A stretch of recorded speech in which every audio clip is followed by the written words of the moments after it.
Hi parents, it's Miss G. I thought I'd give you a little bit of help for your distributive property homework tonight. This is one of the strategies that's being taught. It involves a lot of mental math and steps that we may naturally use to divide large numbers, but this strategy helps students use good number sense in order to break down the problems into smaller mini division problems. So the first problem you see here is 96 divided by 3. I know my division facts of 3, but I may not know my division facts for 96. So what I'm going to do is I'm going to break apart 96 or decompose it into smaller parts that I know I can divide by 3. Sometimes it's very straightforward. I can break apart 96 into 90 plus 6.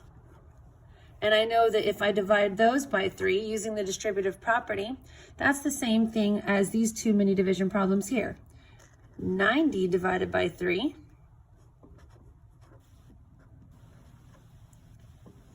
and also 6 divided by 3. I solved the first problem, 90 divided by 3. Basic fact, 9 divided by 3 is 3. 10 times more, so 30. And then basic fact, 6 divided by 3 is 2. And I'm going to add these partial quotients, and my answer is going to be 32. So 96 divided by 3 is 32. Here's another straightforward problem. 115 divided by 5. I am not sure if 115 is divisible by 5 unless I know my rules of 5, which if it ends are a 5 or a 0. So I'm going to break this apart into smaller division problems that I could solve mentally. So I'm going to break apart 115 into 100, and I'm going to break it apart into 15. Those aren't the only numbers you can break it apart to, but I know how to divide 100 by 5 and I know how to divide 15 by 5, so I'm going to use these as my mini division problems. My first problem is going to be 100 divided by 5.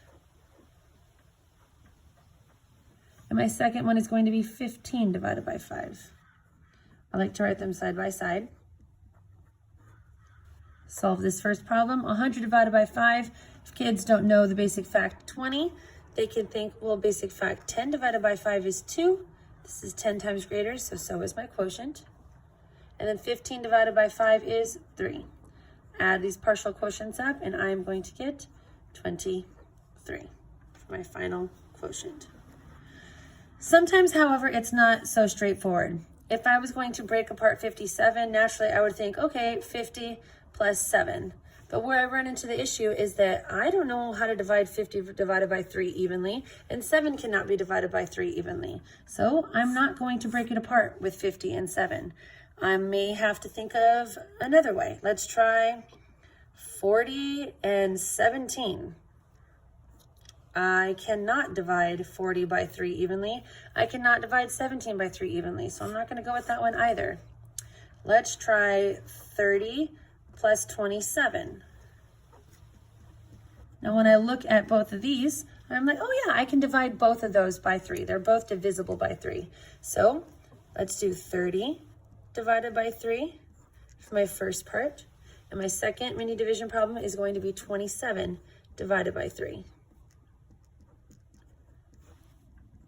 I get 10 and I get 9. I add these partial quotients up and I get 19. Now, on tonight's homework, you will see very similar problems. I can quickly tell you how I would advise breaking them up if your kiddo needs help. You can show them this side of the paper for review, and then you can have them work on breaking this up on their own.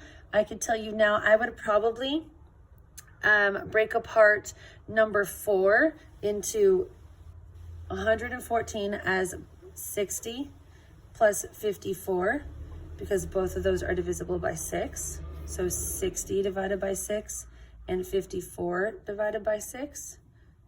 10, 9, add your partial quotients up. The answer is 19. So number 4 would be 19. Okay. I might also divide number 5 up as 60 plus 42. Break that apart, not divide, excuse me. So they would do 60 divided by 6 and 42 divided by 6, and then add up those partial quotients. Number 6, I would do 70 plus 35, both of which are divisible by 7. 70, 35. For number 8, I would do 90 plus 54, 90 and 54. For number 9, I would probably do 60 and 25. 60 plus 25 make 85, and both of these are now divisible by 5. And for 112, I would break that apart into 70 and 42. Now, it's up to your discretion if you want to give those kids these numbers, or you just want this for your help so you can help the kiddos break apart the numbers. That's totally fine. I did this one on the back of the page already.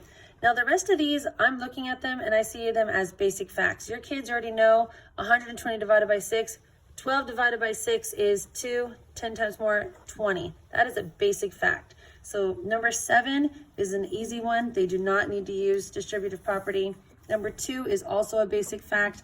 They do not need to use distributive property. They can just solve it. And number 1 is also a basic fact. They could just go ahead and solve it that way. But this is a little reference for you for tonight's homework. Hope this helps. Let me know if you have any questions.